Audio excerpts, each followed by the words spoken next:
Hey folks, so if you're running one of the later versions of Android Studio, you might run into this very new and interesting bug that has to do with rendering your fragments.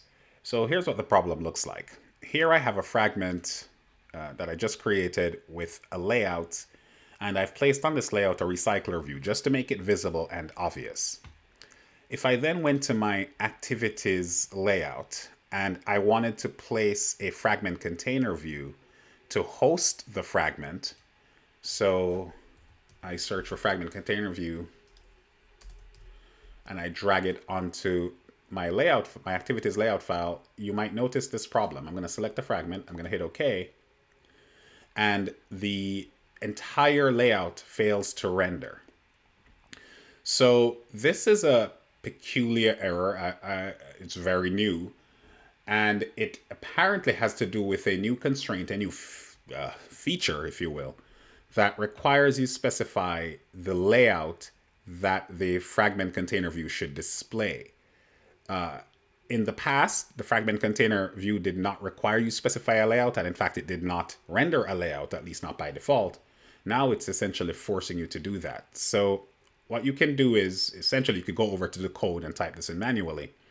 But all you really need to do is find the fragment container view item in the component tree just to bring up the errors and warnings. So clicking on the exclamation point brings up the errors and warnings. And then under the unknown fragments option, it'll actually show you what the problem is. It basically wants a layout. So you can take this option, use @layout / and it will list the one of the fragment layouts, or gives you the option to pick one if you don't see the one that you want.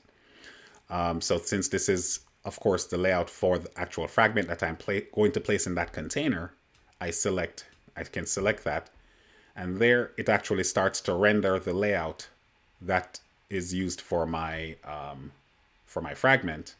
It uses that to render the fragment container view, and now I can do whatever I need to do with the view item. But now I have, you could say, the added benefit of seeing what the fragment container view will display. So again, this is a feature that they've added, but it seems like it's not that well thought out or not that well tested. So that's the workaround. Simply bring up the error list, select the unknown fragment option, and then just tell it to use a certain layout. If we look at the code, we'll see what that actually added.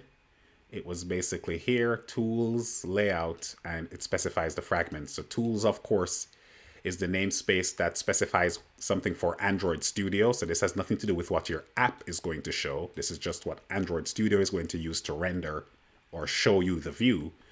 And then we specify which layout it should use. All right, folks, hope that helps.